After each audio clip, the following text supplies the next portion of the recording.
Kabanata 3911. Nakikita ko, halos nasa 3,000 malaki at maliliit na universo tayo.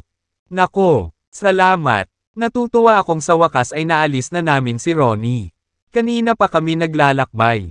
At, ngayon, nakarating na tayo dito. Oo, sana maging ligtas tayo sa lugar na ito. Nang huminto ang asul na airship, ang lahat ng miyembro ng lahi ng sirena ay nakaramdam ng pagkabalisa at pagkasabik. Pagkatapos ng lahat, napagod sila sa kanilang sarili sa pagsisikap na tumakbo at magtago kay Ronnie. Nagkaroon sila ng kahit na nilakbay ang halos lahat ng sulok ng Sea of Chaos saglit para lang makatakas sa mga panganib.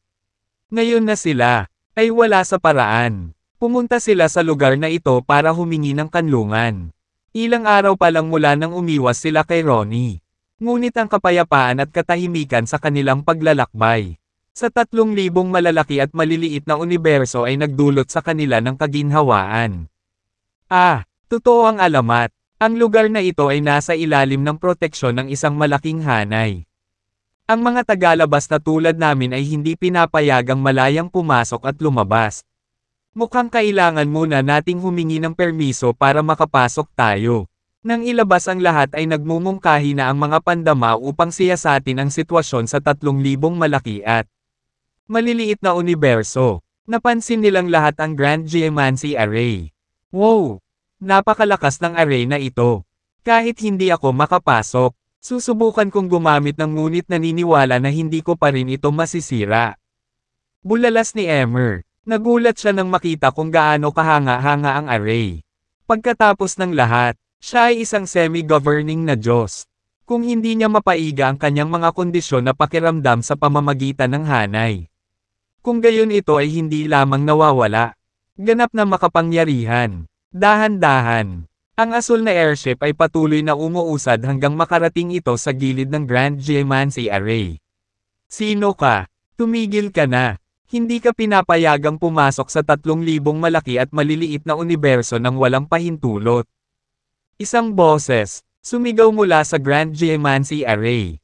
Walang pagkaantala. Higit sa 100 banal na Diyos ang lumipad palabas at nagbantay sa kawalan habang sila ay nakaharap sa asul na airship mula sa malayo. Kabilang sa kanila ang parehong tunay at ordinaryong mga banal na Diyos na lahat ay mga alipin ni Dustin. Hindi nagtagal. Hinati ni Kevin ang ilan sa mga alipin ni Dustin sa mas maliliit na club na may tig-iisang dosenang miyembro. Itinalaga niya ang ilan sa mga pangkat na ito ayon sa hanay. Kaya sila ang may pananagutan sa pagbabantay at pagpapatrolya nito. Pagsunod sa babala, pinangunahan ni Emmer ang kanyang mga tao sa labas ng kanilang airship. Nakataas ang mga kamay sa harap niya. Katawan. Binati niya ang mga banal na Diyos, na nagsasabing, kami ay mga miyembro ng lahi ng sirena. Humihingi ako ng paumanhin para sa surprise visit kita. Ano ang sinabi niya? Sila ay mula sa lahi ng sirena. Ang mga banal na Diyos ay nagtanong sa isa't isa na may nakakunot na mga kilay. Narito ang bagay. Hinahabol tayo ng isang kaaway at sinubukan naming makatakas mula sa kanya para sa isang habang wala na tayong mapupuntahan. Kaya iniisip natin kung pwede ba tayong pumasok sa 3,000 malaki at maliit universe at humanap ng tirahan dito. Paliwanag ni Emmer na may kaba ng ngiti. Sinusubukang ipahayag ang bawat salita ng may paggalang. Isa kang makapangyarihang semi-governing na Diyos. Bakit ka pumunta dito para lang makaiwas sa kaaway mo? This reason is too far-fetched. Tanong ng isa sa mga gwardya na may paghamak. I swear to you, nagsasabi ako ng totoo. Kung maaari lamang po, magiging mabait ka ba na papasukin kami? Medyo mabigat ang paglalakbay natin. Sagot ni Emmer habang pinagsalikop ang kanyang mga kamay. Tumutulo ang butil ng pawis sa kanyang mga templo. Nakaramdam siya ng hiya at agrabyado na kailangan niyang magtanong. Para sa tulong mula sa iba na hindi nagtiwala sa kanya o sa kanyang mga intensyon. Si Emmer ay isang semi-governing god syempre. Pawisan siya ng malamig. Pinilit lang niya. Ang kanyang sarili na kunin ang lahat ng kanyang mga kamag-anak at walang pakundangan na humiling ng isa pang komunidad ng universo na kunin sila. Gaano man siya kalakas at kalakas, kailangan ng lahi ng sirena ang kanyang tulong. Kaya wala siyang iba, pagpipilian ngunit upang ilagay ang kanyang pagmamataas sa gilid. At saka, hindi titigil si Ronnie hanggang sa matagpuan niya sila. Nauubusan na sila ng oras. Dahil ang lahi ng sirena ay hindi makahanap ng matutuluyan sa buong Sea of Chaos. Ang kanilang mga kalagayan, pinilit silang pumunta sa ibang lugar. Ngayong nakarating na sila sa 3,000 malaki at maliliit na universo. Wala na maaaring pigilan siya sa pagmamakaawa para sa kanilang kabaitan at tirahan. At the end of the day, ang pinaka-priority niya ay palaging magiging kaligtasan ng lahi ng sirena. Nang itataboy na ng mga banal na Diyos si Emmer, naligtas siya ng kampana, nang matanggap ng Divine Swordsman. Santos, Parker, at Althea ang ulat na may mga bisita sila, na sinasabing mula sa lahi ng sirena. Sumugod sila upang suriin ang sitwasyon. Tapos yung sirena, lahi ay may isang makapangyarihang matanda sa kanila. Hindi araw-araw na nagkakaroon sila ng pagkakataong makatagpo ng isang malagoverning na Diyos.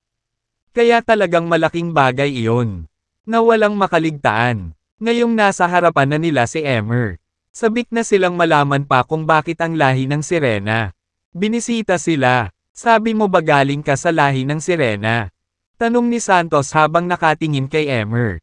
Sa ilalim ng normal na mga pangyayari, ang mga miyembro ng lahi ng sirena ay nanirahan at nanatili sa Heaven Beast. Lambak. Ito ay isang nakapangangilabot na lugar na ipinagbabawal. Kaya walang mga tagalabas na ng ahas na pasukin ang kanilang tahanan ng ganoon kadali. Walang nakakaalam tungkol sa kanila. Dahil dito, tinawag ng lahat na misteryoso ang lahi ng sirena. Oo, ginawa ko. Lahat tayo ay mula sa lahi ng sirena. Tumango naman si Emmer. Narinig ko na ang dahilan kung bakit sinusubukan mong pasukin ang 3,000 malaki at maliit na universo ay upang iwasan mo ang iyong kaaway na humahabol sa iyo. Totoo ba iyon? Tanong ng Divine Swordsman. Tama iyan. Sa kasamaang palad, ang aming lahi ay nagdulot ng nakakatakot na kaaway. Noong nakaraan, tumakas kami sa Heaven Beast Valley para tumakas at magtago. Gayunpaman, ngayon, natagpuan namin. Ang ating sarili ay walang lugar na matutuluyan sa buong Sea of Chaos. Posible bang tanggapin mo kami at hayaan kaming sumama sa iyo? Sinubukan ni Emmer na maging magalang sa abot ng kanyang makakaya.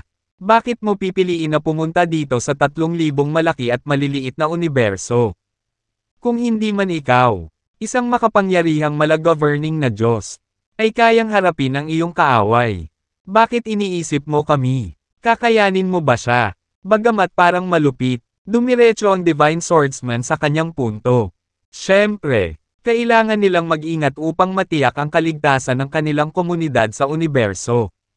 Kung papasukin nila ang isang semi-governing na Diyos ng walang magandang dahilan, mag-iimbite sila ng banta sa kanilang tahanan.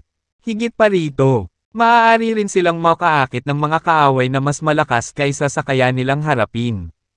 Kinailangan nilang mag-ingat. At saka, parehong walang ideya si Santos at ang Divine Swordsman kung nagsasabi ng totoo si Emmer. Hindi lang nila kayang tanggapin ang kanyang salita para dito. Kaya naman hindi sila naglakas loob na gumawa ng desisyon ng ganoon kadali at binigyan ng pagkakataon si Emmer na magpaliwanag. Well, nakikita mo, saglit na hindi alam ni Emmer ang sasabihin.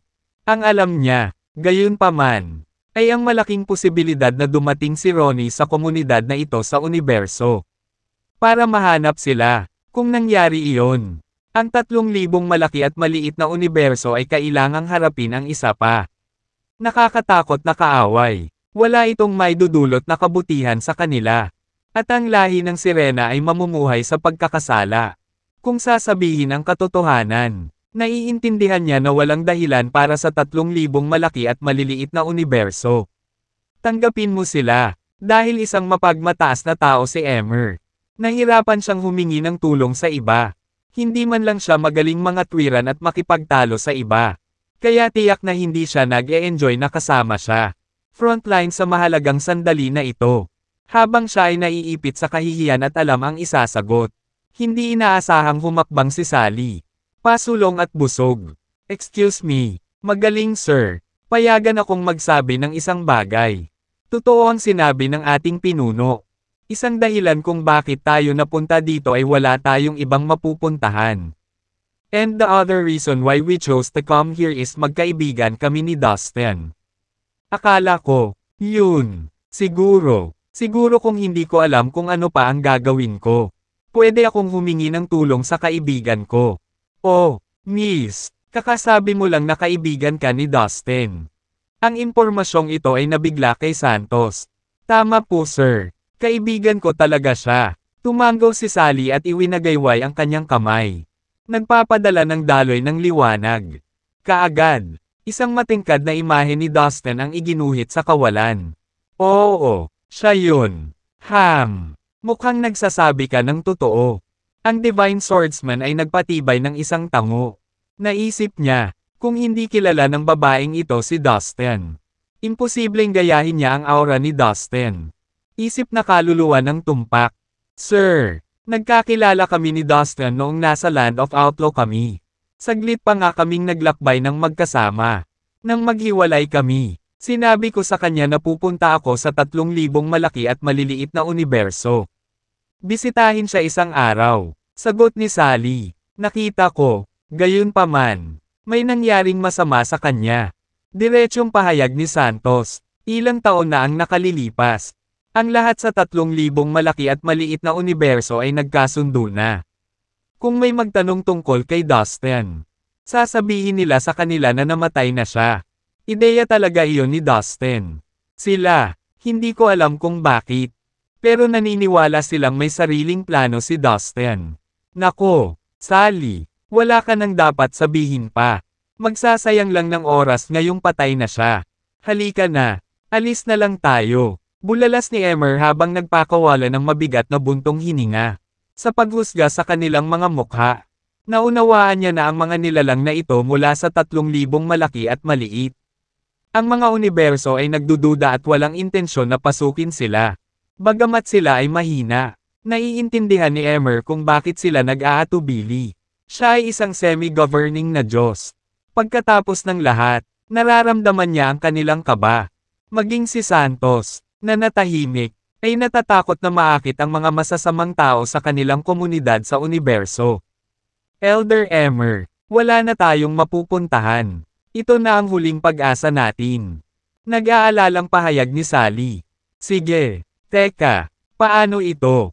Pwede mo bang buksan ang soul SIM mo para masuri ko ang iyong espiritual kaluluwa at basahin ang iyong memorya?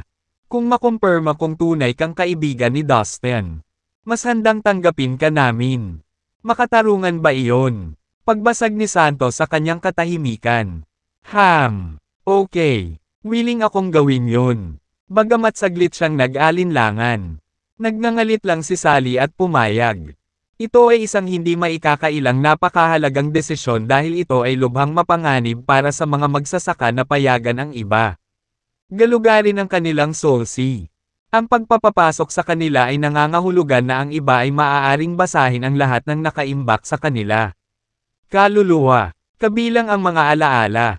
Ang gayong pag-uugali ay kasing ganda ng paglalagay ng kanilang buhay sa mga kamay ng iba bawat isang karanasan at ginawang magagamit ang sikreto para malayang basahin ng iba. Sila ay karaniwang nahubaran ng lahat ng kanilang mga lihim. Gayunpaman, para sa kapakanan ng lahi ng sirena, sinamantala ni Sally ang pagkakataong tumulong. Tapos na po sir, binuksan ko na po ang soul sea ko. You may now explore it as you please. Pagkumpirma ni Sally. Sige po, pasensya na po miss. Mangyaring malaman na hindi ko intensyon na saktan ka sa anumang paraan.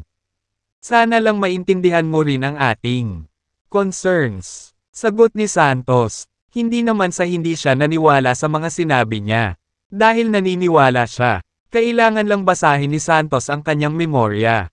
Patunayan ang kanyang mga sinasabi na siya ay talagang kaibigan ni Dustin bago siya makapagdesisyon. Ito ay para sa lahat. Kaligtasan ng 3,000 malaki at maliliit na universo. Nang malapit na niyang tuklasin ang mga alaala ni Sally, biglang may nangyari. Haha, so, dito ka tumakas ha. Akala mo ba talaga hindi ko kaya? Subaybayan kita. Tumigil sa pangangarap. Hinding-hindi ka makakalayo sa akin. Isang malakas na tawa ang biglang umalangaw-ngaw sa di kalayuan. Umalangaw-ngaw ang ligaw na tawanan sa buong kalawakan. As if on cue, isang spatial teleportation passage. Lumitaw nang wala saan. Isang figure ang lumabas mula rito. Pilyong nakita si Emmer, si Ronnie. Naisip ni Emmer. Pakiramdam niya ay bumili ng tibok ng kanyang puso dahil sa takot at kaba. Lumalabas na nakipag-alyansa ka sa 3,000 malaki at maliliit na universo. How naive of you, Ronnie mocked. Lumapit siya sa matanda at ngumisi. Walang isang kaluluwa sa Sea of Chaos ang makakapagligtas sa iyo. Ang pinakamagandang opsyon para sa iyo ngayon ay yumuko sa akin. Matanda, nakipagtitigan si Ronnie kay Emmer, na para bang pananggahasan siyang maging subordinate niya. Si Ronnie naman, ang mga banal na Diyos sa loob ng 3,000 malaki at maliit na universo ay nagulat. Sa pagtaas ng hukbo mula sa Annihilation Mountain, si Ronnie ay isang pangalan na maaari nating gawin. Kahit sino nanginginig, siya ay isang namamahala na Diyos. Ngayon, ang mga banal na Diyos ng 3,000 malaki at maliit na universo sa wakas ay alam na ang malakas na kalaban. Ang binanggit ni Emmer ay si Ronnie. Namutla sa takot ang mga mukha ng mga miyembro ng lahi ng Sirena. Sila ay sa paghabol para sa mahaba. Ito ay nakakapagod at masyadong nakakatakot. Si Ronnie ay naging buhay nilang bangungot. Nakikita ko, mayroon talagang isang malakas na hanay sa 3,000 malaki at maliliit na universo. Hindi mahalaga. This won't be much of big deal to me.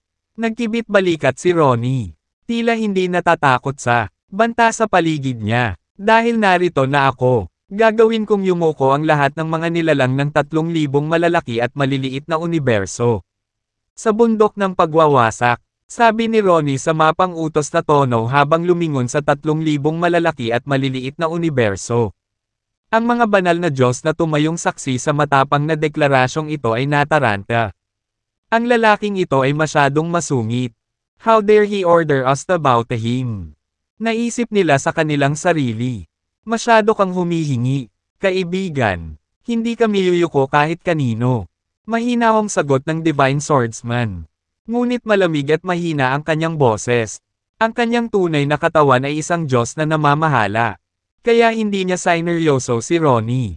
Bukod dito, nilinang ng Divine Swordsman ang swordsmanship. Palaging malayo ang mga estremador at hindi sumusuko. Walang nayumuko siya sa kahit na sinong paraan. Kahit na si Ronnie ay isang Diyos ng kaguluhan. Hindi siya susuko. Haharapin niya ito kahit gaano pa siya kalakas. Inaangkin siya. Humph! Ang babong tao. Ang pagsumit sa akin ay dapat na isang malaking karangalan. Hindi ako makapaniwalang itinapon mo ang napakagandang pagkakataon. Og, hindi na kailangang umiral ang bastos na komunidad ng universo. Ginagawa ko itong mga guho. Agad na nagdilim ang mukha ni Ronnie. Naglabas siya ng malakas na hangarin sa pagpatay na pumuno sa buong espasyo. Humph! Natatakot ako na wala kang gagawing iyon. Dumura si Santos. Nang matapos siyang magsalita, gumawa siya ng ilang kilos. At tinapakan ang kanyang mga paa. Ang grande. Ang Geomancy Array ay na-activate. Boom! Boom! Boom! Ang hanay ay bumuo ng isang dilaw na simboryo na kumikinang ng maliwanag. At naglabas ng napakalaking dami ng enerhiya. Ito ay isang kamangha-manghang tanawin. Milyon-milyong mga dragon sa lupa ang sumayaw sa ibabaw ng simboryo. Nagtapon sila.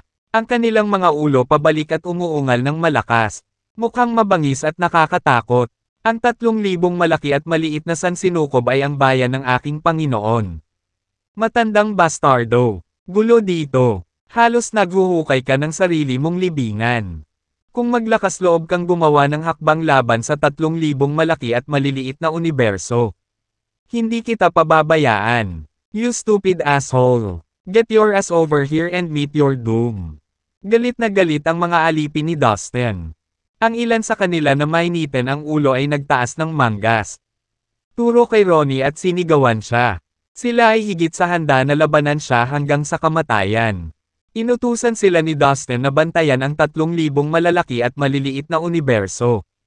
Para sa kanila, ang pagpuna ay higit pa mahalaga kaysa sa kaligtasan ng pamayanang ito sa sansinukob at walang sino man ang maaaring sumalakay dito. Ronnie, ang 3,000 malaki at maliit na universo ay walang kinalaman dito. Kaaway mo kami. Kung may problema ka sa amin, harapin mo kami. Hindi mo kailangang i-drag sila pababa sa impyernong ito. Iwanan ang 3,000 malaki at maliit na universo. Mag-isa, tawag ni Emer kay Ronnie. Nalungkot sa mga pangyayari. Napabuntong hininga si Emer sa kaloob-looban at binitawan ang ideyang pumasok sa 3,000 malaki at maliit na universo. Umalis na tayo dito. Ikinaway ni Emer ang kanyang kamay. Tinawag ang kanyang mga tao. At sumakay sa airship. Binabalak niyang kontrolin ang sisidlan upang lumiko at lumipad palayo. Wow! Ayan! Don't tell me may balak ka pang tumakas. You've got to be kidding me. There's hinding-hindi kita papayagang tumakas ulit. Tawa ng tawa si Ronnie. Whoosh! Whoosh! Gumagawa siya ng mga galaw ng kamay na parang gumagawa ng kung ano. At biglang, ang mga Dark Arena flag ay bumaril at nanatili. Nasuspine sa hangin. Ang mga watawat ay naglabas ng hindi pamilyar na aura. Kaagad, pinunan ng obsidian mist ang kawalan. Sinasaklaw nito ang layo na ilang milyong milya. Namutla ang mukha ni Emer sa takot. Pakiramdam niya ay nabalisa ang espasyo at oras sa paligid niya. Bumagal ang takbo ng airship. Naisipan niyang gumawa ng space teleportation channel para makatakas siya kasama ang kanyang mga tao. Gayunpaman, sinubukan niya ng ilang beses ngunit walang resulta. Inabot ako ng ilang buwan para makabuo ng array na ito para maisara ang espasyo. Imposibleng gawin mo ito. Sirain ito sa maikling panahon. Ngumisi si Ronnie. Habang sinusubaybayan niya ang lahi ng sirena. Gumamit din siya ng maraming magic treasures para pinuhin ang array flag. Nang space block ang array sa nakalipas na ilang buwan. Ngayon, ang kanyang mga pagsisikap ay sa wakas ay nagbunga. Nagkaroon siya. Matagumpay na nailock ang espasyo sa paligid ng airship ng lahi ng sirena. Hindi ka makakatakas sa akin this time. Mga tanga. Isang nakatagilid na ngiti ang ibinigay ni Ronnie. Nagkaroon siya ng pananakot. Kumislap sa kanyang mga mata. Tinungo niya ang daan patungo sa airship.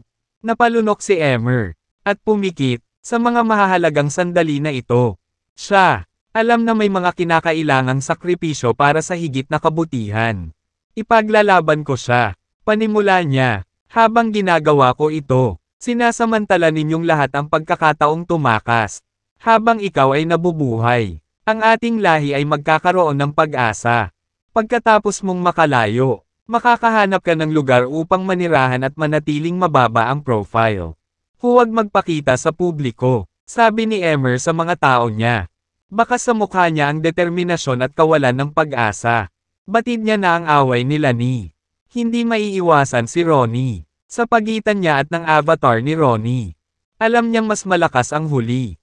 Nailarawan na niya ang kanyang kapalaran nang magsimula ang habulan. Ang pag-aalay ng kanyang buhay para sa lahi ng sirena ang pinakamalaking karangalan na matatanggap niya. Wala siyang pakialam kung mamatay. Nangangahulugan ang kaligtasan ng mga mahalaga sa kanya. Hindi. Hayaan mo kaming lumaban sa tabi mo. Naramdaman ng mga miyembro ng lahi ng sirena ang bigat ng sitwasyon. Nagalit sila. Alam na sila. Nasa matinding sitwasyon. Handa silang labanan si Ronnie hanggang sa kamatayan. Tama na. Wala kaming pagkakataon laban sa kanya.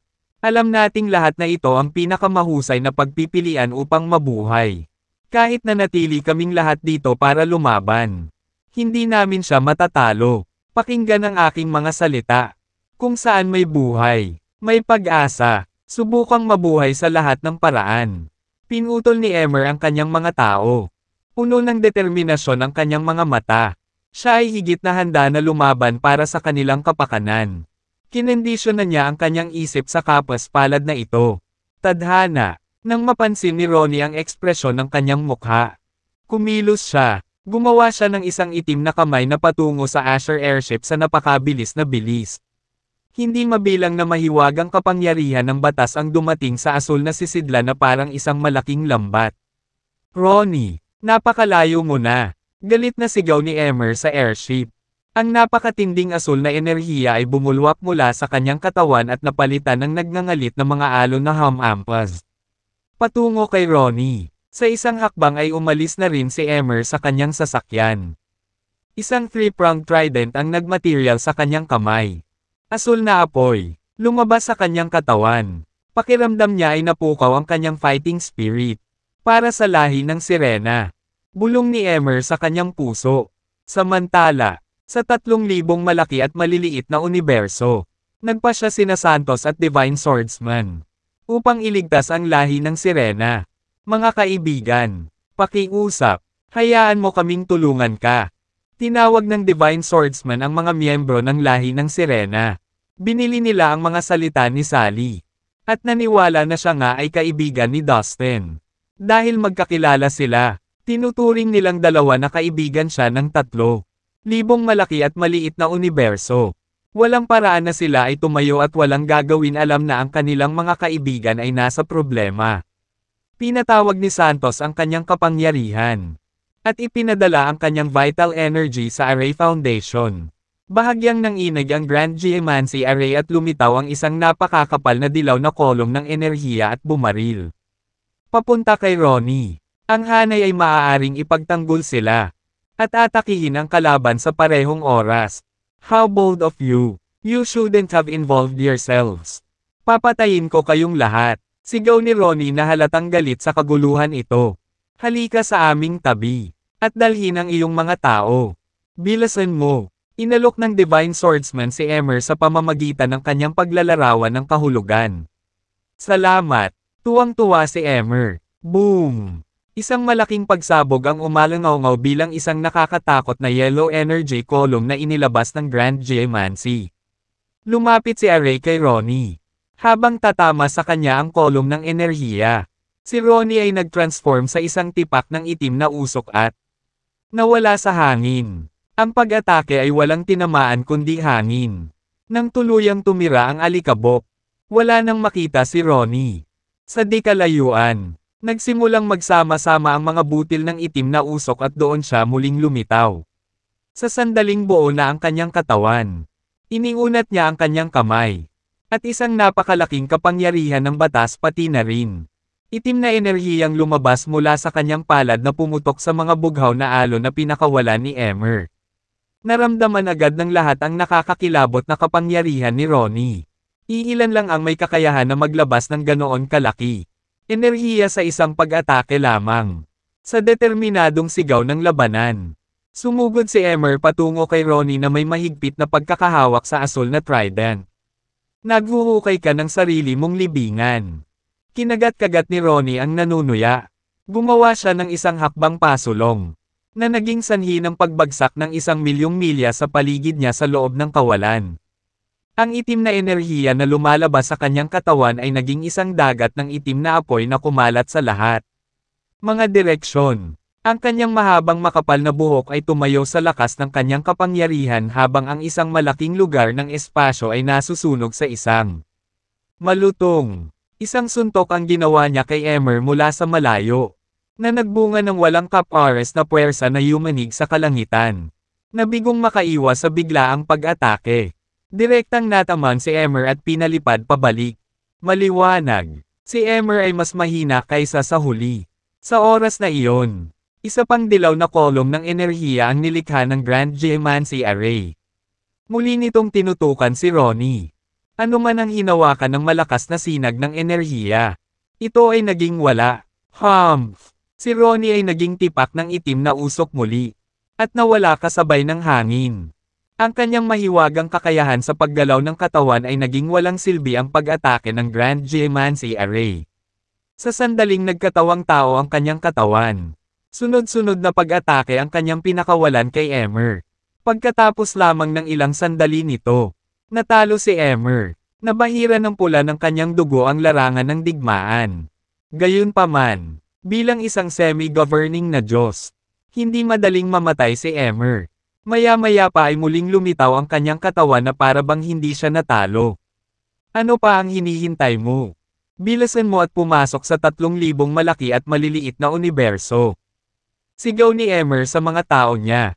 Ngunit, sa asul na airship, lahat ng miyembro ng lahi ng sirena ay walang nagawa kundi ipakuyom ang kanilang mga kamao. Galit habang pinagmamasdan ang kanilang hepe na binugbog hanggang sa maputol. Pumasok tayo sa 3,000 malaki at maliliit na universo. Pinipigilan niya si Ronnie para sa amin. Ito na ang pagkakataon natin. Sabi ng isang matanda sa lahi ng sirena. Sa tabi ni Emmer, siya ang pinakamakapangyarihang figure. Hindi na nag-aksaya pa ng oras. Mabilis na lumipad ang asul na airship papunta sa 3,000 malaki at maliit. Mga universo. Sabi ko hindi ka makakatakas sa akin. Ngumisi si Ronnie. Sa sandaling lumabas ang mga salita sa kanyang bibig. Libo-libong puting surot ang lumitaw mula sa manipis na hangin. Ang pag-iipon ng mga surot ay dumagsa sa airship. Hindi nagtagal ay naipilit nilang pumasok sa loob ng barko. Labas. Agad na nakita ng mga miyembro ng lahi ng sirena ang mga puting surot na lumilitaw sa mga bitek. Walang pag-aaksaya ng oras. Naglunsad sila ng mga pag-atake sa mga bug. Gayunpaman, ang kanilang mga exoskeleton ay napakahirap. Maging ang mga pag-atake ng maraming tunay na banal na mga Diyos.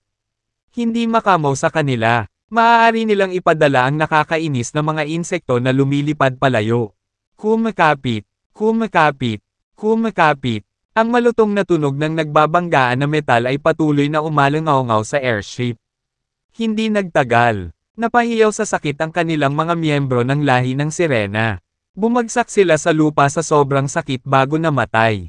Anak ka, papatayin kita. Nagbalistik si Emmer nang makita niyang sunod-sunod na namatay ang kanyang mga tao. Itinaas niya ang kanyang trident kay Ronnie. Puntahan natin dito ang mga miyembro ng lahi ng sirena. Samantala, sa loob ng 3,000 malaki at maliliit na universo, ang Divine Swordsman at Santos, sa wakas ay gumawa ng desisyon na tulungan ang lahi ng sirena. Kung magpapatuloy ang laban na ito, ang lahi ng sirena ay hindi na umiral. Ilipat, ang Divine Swordsman ay nagmamadaling lumabas sa 3,000 malalaki at maliliit na universo at lumipad sa asul. Airship kasama ang isang malaking bilang ng mga banal na Diyos. Binigyan na kita ng pagkakataong sumuko. You had this coming. Sinabi ni Ronnie na may masamang pagngisi nang makita niya ang mga banal na Diyos ng 3,000 malaki at maliit. Universes na papalapit mula sa malayo upang iligtas ang mga miyembro ng lahi ng sirena. Kaway ng kanyang manggas, isa pang kayeg ng mga puting surot ang lumitaw. Ang dagat ng mga insekto ay sumugod patungo sa mga reinforcement. Mag-ingat ka, paalala ng Divine Swordsman sa kanyang mga tropa. Kahit ang isang tunay na banal na Diyos ay hindi maaaring makapinsala sa mga puting bug na ito. Halos imposibleng sirain kahit isa. Naisip niya sa sarili. Hindi nagtagal. Ang mga banal na Diyos ng 3,000 malaki at maliit na universo ay nahuli sa isang matinding pakikipaglaban sa ang masasamang insekto. Isang nakakalokong ngiti ang pinakawalan ni Ronnie nang maramdaman niyang walang makakalaban sa kanya. Napilitan si Emmer na kunin ang defensive at hindi man lang makatama sa kanya. Ang mga banal na Diyos ng parehong lahi ng sirena at ang 3,000 malaki at maliit na universo ay naramdaman.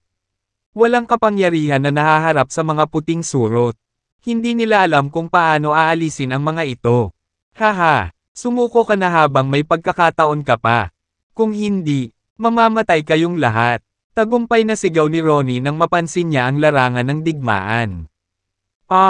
Ang mga hiyawan ng sakit ay narinig mula sa hanay ng 3,000 malaki at maliliit na universo at ang lahi ng sirena. Sunod-sunod silang pinapatay habang dinaig sila ng mga insekto. Nang tila nawala ang lahat ng pag-asa. Isang figure ang biglang lumitaw sa kalayuan. Ito ay walang iba kundi si Dustin. Ano ang nangyayari? Naramdaman agad ni Dustin na may mali. Ginamit niya ang kanyang espiritual na kahulugan sa pag-scout sa larangan. Sa isang iglap, nakuha niya ang lay ng lupa. Sinalubong siya ng mga bangkay ng maraming tunay na mga Diyos. Minsan ay nakatagpo ako ng mga puting bug na ito sa Land of Outlaw. Bakit sila nandito? Nagulat si Dustin nang makita niya ang mga insekto gamit ang kanyang paglalarawan sa kahulugan. Ang mga nilalang na ito ay mula sa lahi ng sirena. Sabi ni Dustin. Nandito din silang tatlo. Bulalas ni Dustin nang maramdaman niya si Sally at ang dalawa pang sirena. Siya ay gumugol ng ilang oras kasama ang tatlong babae sa Land of Outlaw. Hindi nagtagal ay napagtanto niya kung ano ang eksaktong nangyayari. Humph! Ang lakas ng loob niyang manggulo dito. Tuturuan ko ng leksyon ang bastos na yan. Tinitigan ni Dustin si Ronnie na may malamig at nakamamatay na tingin sa kanyang mga mata. Ang Mind Sword Skill. Sigaw ni Dustin sa kanyang puso. Pagkatapos ay isinagawa niya ang karanasang kamangha-mangha niyang pinagkadalubhasaan. Samantala, walang tigil ang pag-atake ni Ronnie kay Emmer. Ang bawat hampas niya ay yumanig sa nakapalibot na espasyo na may malakas na puwersa. Biglang bumili ng tibok ng puso niya sa hindi malamang dahilan. Bago niya maisip kung ano ang nangyayari. Isang espada na kasing laki ng daliri at tumusok sa kanya. Lumipad ito sa kanya, at pinutol ang kanyang laman mula sa loob. Damn! Iyon ay isang pag-atake mula sa kapangyarihan ng isip. Natigilan si Ronnie nang maisip siya. Sa kanyang insight at experience, agad niyang na-detect na may nilalang na umaatake. Sa kanya gamit ang kanyang kapangyarihan sa pag-iisip. Umalis ka sa isip ko. Galit na sigaw ni Ronnie. 1/3. Ang walang katapusang lakas na enerhiya ng kaluluwa sa kanyang katawan ay nagkonverde sa isang konsentrasyon at tumama sa maliit. Espada. Sinusubukang paalisin ito sa kanyang katawan.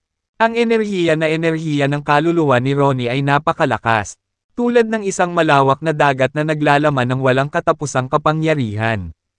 Hindi nagtagal at matagumpay niyang nailabas ang espada sa kanyang katawan. Gayunpaman, ang isang sagabal ay pinabagal nito ang kanyang mga galaw pagkatapos.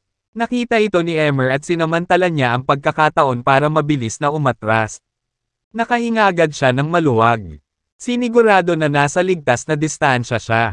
Kasabay nito, ang nakakatakot na puting surot ay patuloy na umaatake sa mga tao ng 3,000 malalaking at maliliit na universo pati na rin ang mga tao sa lahing sirena. Ang mabibigat na casualty ay natambak at ang mga bug ay hindi nagpapakita ng anumang senyales ng paghinto. Hindi na hinayaan ni Dustin na magpatuloy sa ganito. Sumigaw siya, "Mamatay! Mga bugok kayo!" Flang! Flang! Flang! Ginawa niya ang kanyang Mind Sword Skill, na ginawang napakabilis ng paggalaw ng maliit na espada na gawa sa kapangyarihan ng isip. Sa isang iglap, hiniwa nito ang lahat ng puting bug sa kalahati ng sabay. Sa kawalan, ang walang tigil na tunog ng malinaw na banggaan ng metal ay patuloy na pumupuno sa hangin. Na parang 10,000 ng mga paputok ay pinatay. Ang mga puting surot ay pinadala sa paglipad. Malayo sa kinatatayuan ni Dustin. Mayroong hindi bababa sa 10,000 ng napakaraming puting bug sa walang laman na ito. Sa isang iglap, natamang silang lahat ni Dustin sa sobrang bilis. Maging si Ronnie ay nabigla nang makita ang kahanga-hangang pagganap na ito. Hindi nagmamadaling naglakad si Dustin papunta sa kanyang mga tauhan na abala pa rin sa pakikipaglaban. Tapos siya, utos, "Maaari na kayong lahat bumalik ngayon." Oo, kayong lahat. Bago siya nagpakita, binago niya ang kanyang hitsura at ang kanyang aura na nagpapakita ng kaluluwa. Siya ngayon, isang ordinaryong binata at iba sa nakasanayan ng kanyang mga tauhan. Ganon din ang aura niya. Hindi nakikilala. Sa katunayan, ang 5 Super Force ay naniniwala na si Dustin ay napatay at hindi na isang banta. Magagawa nila ang kanilang mga plano ng mas maayos sa kanya. Dahil dito, ayaw muna niyang ipakita ang totoong sarili niya pansamantala. Mas mabuting hayaan ang 5 super. Patuloy na iniisip ng mga puwersa na siya ay patay na. Binata, sino ka? Tinitigan ni Ronnie si Dustin na may nanlalamig na galit. Ang kanyang mga mata ay kasing lamig ng dagger ng yelo. Kung hindi dahil sa binata na ito ay nagsagawa lang ng kanyang Mind Sword Skill para makagambala sa kanya. Gagawin niya. Napatay na ang lahat ng kanyang mga kaaway. Hindi mahalaga kung sino ako. Pero ikaw, how dare you come to the 3,000 big and small? universo at kumitil ng buhay ng mga inosenteng nilalang sa isang kapritsyo. Tugon ni Dustin sa parehong malamig na tono habang nakatingin kay Ronnie na may nagbabagang galit. Si Dustin dapat, ang mga banal na Diyos ng 3,000 malalaki at maliliit na universo ay labis na natuwa. Sila agad, nahulaan na ang misteryosong lalaki na lumitaw ng wala saan ay si Dustin. Binasa ang kanilang isipan. Agad na nagpadala ng mensahe si Dustin sa pamamagitan ng kanyang espiritual na kahulugan. Na hindi sila hinihiling, para ibunyag ang tunay niyang pagkatao. Guro, mangyaring ilabas ang lahat dito sa lalong madaling panahon. Palihim niyang binulungan ang Divine Swordsman. Okay, pero Dustin, ang lakas ng lalaking ito ay mas nakakatakot kaysa sa karamihan ng mga kaaway na nakasalubong natin. Mag-ingat ka lalo, sagot ng Divine Swordsman na may babala. Oo, nakikita ko yan. Pero wag kang mag-alala. Confident ako na madali ko siyang haharapin. Mahinahong sabi ni Dustin. Okay, ingat ka. Tumango ang Divine Swordsman at ipinagpatuloy ang utos ni Dustin. Ang bilang ng kamatayan sa mga tao ng 3,000 malaki at maliliit na universo at ang sirena. Mataas na ang lahi. Kung mabilis silang umatras sa Grand Geomancy Array makakaiwas sila. Mas maraming nasawi. Sa makatuwid. Agad na nag-organisa ang Divine Swordsman para sa isang malawakang pag-urong. Pinayuhan din niya ang mga tao ng lahi ng sirena upang umatras din sa kanila. Kayong lahat ay dapat magmadali at pumasok sa 3,000 malaki at maliit na universo ng mabilis hanggat maaari. Tuwang-tuwa si Emmer at agad na nag-utos sa kanyang mga tao. Humph! Mangarap kayo mga tanga. Mabilis na napansin ni Ronnie ang kanilang galaw at naisip ang kanilang intensyon. Nagbigay siya ng malamig at masasamang loob. Nguso, buzz. Nang wala sa oras, mas maraming puting surot ang dumaan sa kawalan na parang malawak na dagat at naabutan ang mga tao. Na sinusubukang tumakas, umaatake sa mga tao ng 3,000 malaki at maliliit na universo at ang lahi ng sirena. Nakakagambala sa kanila at pinipigilan silang umalis. Sa pagkakataong ito, ang bilang ng mga nagkukumpulang puting bug ay ilang beses na mas malaki kaysa sa nakaraang batch. Sa pagkakataong ito, mayroong hindi bababa sa 100,000 ng mga masasamang insekto. Wala sa mga puting bug ang natatakot sa anumang pag-atake mula sa isang tunay na banal na Diyos. Ang kanilang dami ay talagang nakakatakot. Sa kanilang pinagsamang kapangyarihan, maaari silang hindi masira. Hindi nakakagulat na si Ronnie ay maaaring maging isang overlord sa Sea of Chaos sa maikling panahon. At kahit na, maging pare-pareho sa 5 superpuwersa. Ang kakaibang malalakas na surot ay sapat na para tulungan siyang talunin ang sinumang makaharap niya sa dagat ng dagat. Kaguluhan. Umalis ka na dito ngayon din. Ang Divine Swordsman ay sumigaw sa tuktok ng kanyang mga baga. Hinihimok ang lahat na umalis at kasing bilis nila. Maaari, lalong naging seryoso ang ekspresyon ng kanyang mukha nang makita ang dumaraming mga nakamamatay na puting surot. Kung nandito lang sana ang totoong katawan niya, hindi siya matatakot at ilulunsad niya ang mga sumpa. Sa kasamaang palad para sa kanya, siya ay isang avatar lamang. Hindi niya nagawang harapin ang napakaraming puting surot sa parehong oras. Umalis ka na. Samantala, walang pakialam na sigaw ni Dustin habang pinapagana ang kanyang mind sword skill. Flang! Flang! Flang! Halos kaagad. Ang maliit na espada ay sumugod sa mga bug at nahak ang higit sa 100,000. Mga puting bug. At ang malutong na pagdurog na tunog ng metal laban sa matitigas na exoskeleton shell ay maririnig. Tuloy-tuloy. Ang lahat ng mga puting surot ay ibinalik sa hangin sa sandaling sila ay nadikit sa espada. Tuwang-tuwa ang Divine Swordsman.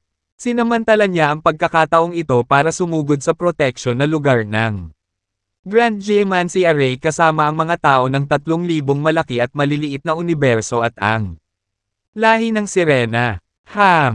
Ang kapangyarihan ng Mind Sword skill ay talagang hindi pangkaraniwan. Lalo na ang bilis ng pag-atake nito. Hindi, may pagkakataon ng kalaban-laban dito. Bulong ni Dustin sa loob-loob. Nagulat siya sa kahanga-hangang Mind Sword skill. Pagganap, Iyon ang unang pagkakataon para sa kanya na subukang makipaglaban gamit ang Mind Sword skill. At mas nasiyahan siya. Ang kinalabasan. Young man, you are awesome. Hindi pa ako nakakita ng ganoong klase ng kasanayan. Bulalas ni Emmer. Dahil napakahusay na itinago ni Dustin ang kanyang aura. Hindi matukoy ni Emmer o ni Ronnie ang kanyang tunay na vital. Larangan ng enerhiya. Hindi bababa sa pansamantala. Sa lakas ng kanyang espiritual na kahulugan. Hanggat gusto ni Dustin na itago ito. Kahit na isang semi-governing na Diyos. Hindi makita sa pamamagitan ng kanyang tunay na kapangyarihan. Hindi man lang maisip ni Emmer kung paano nagawang salakayin ni Dustin ang mga puting surot na iyon at pilit silang pinaalis. Iyon ay dahil ang pag-atake ng Mind Sword skill ay hindi nakikita at hindi mahahalata. Bukod pa rito, ang kapangyarihan ng pag-iisip ay napakabihirang makilala sa mga regular na banal na Diyos. Hindi, banggitin ang Mind Sword skill na mas bihira pa. Dahil sa mga kadahilanang ito ay hindi naisip ni Emmer kung paano nagawang alisin ni Dustin ang kakilakilabot ng mga bug. Ang tanging sigurado lang niya ay si Dustin ang umaatake sa mga kulisap na iyon. Sa pagitan ng dalawa, si Ronnie ang medyo pamilyar sa kapangyarihan ng isip. Iyon ang dahilan kung bakit. Masasabi niyang sa isang sulyap ay ginagamit iyon ni Dustin. Lihim din siyang napahanga na kaya ni Dustin. Mabuti. Brat, nililigawan mo talaga si kamatayan. Sa pagkakataong ito, hindi mapigilan ni Ronnie na magalit dahil sa kahihiyan.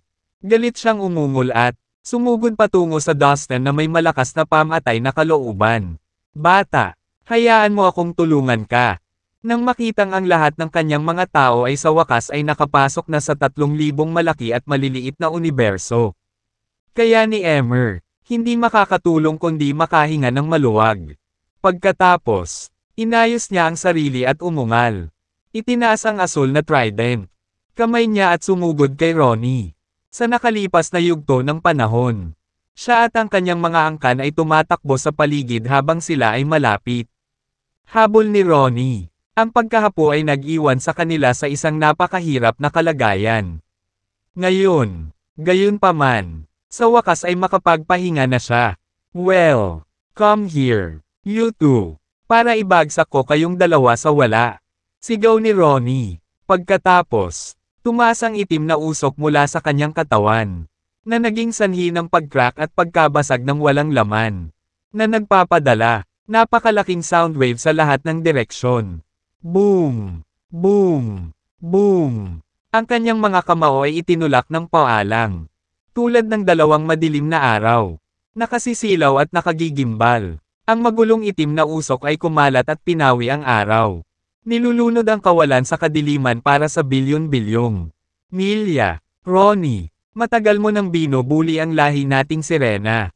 Ngayon, babayaran kita para dito at ang hustisya ay inihain. Ungol ni Emmer. Ang trident sa kanyang kamay ay tumusok sa hangin, na naglabas ng nakakagulat na aura. Isang malawak, dami ng asul na enerhiya ang lumabas mula sa asul na trident, na nagpapadala rin ng mga panginginig sa buong kawalan. Boom! Binato ni Ronnie ng suntok si Emmer. Ang umiikot na itim na usok mula sa trail ng kanyang kamao ay madilim ngunit malakas, na ginagawang ang temperatura sa walang laman ay bumaba ng husto. Dahil sa nakakakilabot na puwersa mula sa suntok ay napilitang umatras si Emmer. Bigla na lang, sa ilalim ng kontrol ng isip ni Dustin, ang espada ay tumusok sa katawan ni Ronnie. Bagamat nakabantay si Ronnie laban sa mind power attack ni Dustin, hindi niya magawang hulaan. Kapag tinamaan siya ng mind power attack, nararamdaman lamang ito sa sandaling siya ay natamon. Lumabas ka! Lumabas ka! Sa gulat at galit, inipon ni Ronnie ang lahat ng enerhiya sa kanyang katawan at sabay-sabay itong binuhay. Siya, pagkatapos ay hinawakan ang espada.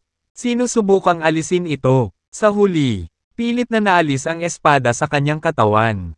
Gayunpaman, siya ay inatake ng espada ng 2 beses sa isang hilera at siya ay nagdusa ng ilan mga sugat. Kahit na ang kanyang mga pinsala ay hindi masyadong malubha, maaari itong makaapekto sa kanyang estado ng pag-iisip. Ang matalim na espada ay tumago sa kanyang katawan at tinaga siya na parang baliw mula sa loob. Na nagpapahina sa kanyang espiritu. Lumaban. Sayang na mahina ang mind power ko ngayon. Hindi ako makapagbigay ng maraming kapangyarihan mula sa sarili kong mind sword skill. Habang lumalakas ang aking kapangyarihan sa isip, ang kapangyarihan ng mind sword skill ay inaasahan na maging massively mas malakas din. Ang mind sword skill ay magiging isa sa pinakamakapangyarihang trump card ko sa darating. Napaisip si Dustin sa sarili. Parg! Parg! Mabilis na kumalat ang umuusok na itim na usok na parang takot kay Ronnie na umaakyat sa langit sa sukdulan. Sakit at galit. Ang mga shockwave na dala ang kanyang nakakatakot na aura ay bumalot sa buong kawalan. Halos hadlangan ang araw. Bueno, anak, lubos mo akong naasar. Malamig na sabi niya at sa sobrang bisyo ng tono. Napanginig sa takot ang mga tao sa paligid niya. Alam ang pagkawasak na malapit nang dumating. Boom! Boom! Boom! Habang naglalakad siya pasulong. Hakbang-hakbang. Ang kanyang katawan ay naglalabas ng marahas na itim na liwanag na may matinding galit ng isang umuusad na bagyo. Para siyang demonyo na determinadong sirain ang lahat ng kanyang dinadaanan. Pumunta ka sa impyerno. Napaungol ng malakas si Ronnie. Ang buong magulong kawalan ay nangingibabaw at walang katapusan na espasyo ay gumuho. Sa bawat pagyanig. Humph! Go to hell! Tingnan natin kung sino ang haantong sa impyerno pagkatapos nito. Hindi kumibo si Dustin. Sa isang matatag na hakbang. Lumakad siya palapit kay Ronnie. Sumisigaw at naghahanda sa pagbangga. Kasama si Ronnie. Haha, binata. Sama-sama nating labanan ang anak ng asong iyon. Ngayon, si Emer ay humakbang pasulong.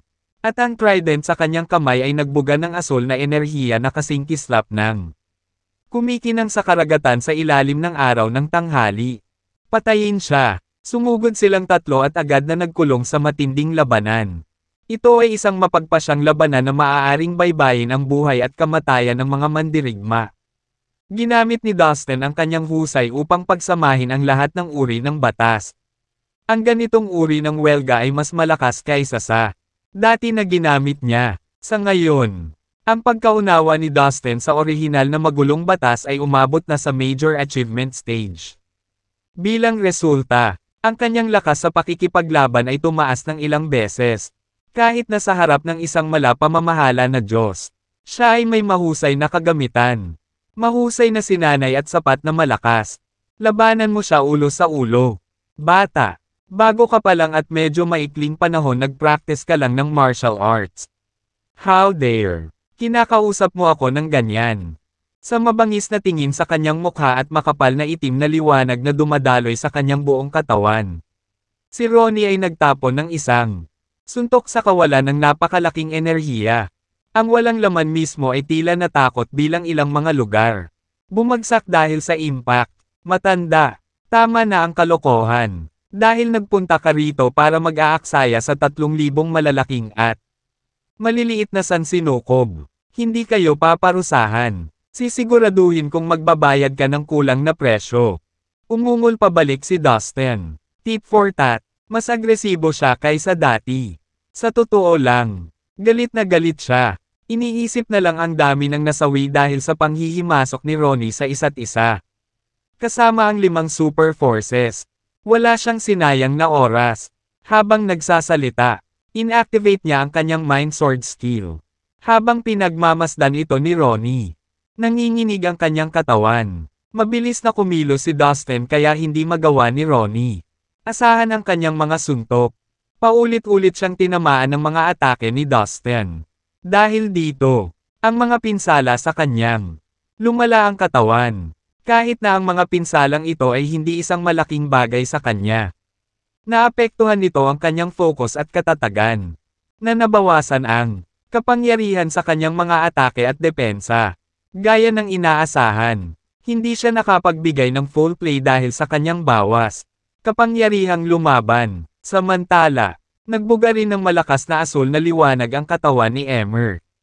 Kinawayan niya ang kanyang trident at hinati ang kawalan. Patungo kay Ronnie na may hindi pa nagagawang bangis. Ang labanan ay tumagal ng ilang oras. Gayunpaman, mahirap sabihin kung sino ang nanalo sa napakaikling panahon. Kahit na ang cultivation base ng Dustin ay medyo mahina. Ang mga pag-atake na inilunsad niya ay hindi. Ibig sabihin ay mababa dahil perpektong pinagsama niya ang lahat ng uri ng batas sa kanyang mind sword skill. Sa katunayan siya, ay nakapagdulot ng malaking pinsala kay Ronnie, na nagpahirap sa kanya ng husto.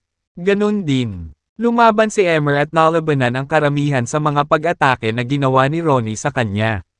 Bago ito napagtanto ng sinuman. Kalahating araw na ang lumipas. Biglang tumigil si Ronnie at umatras.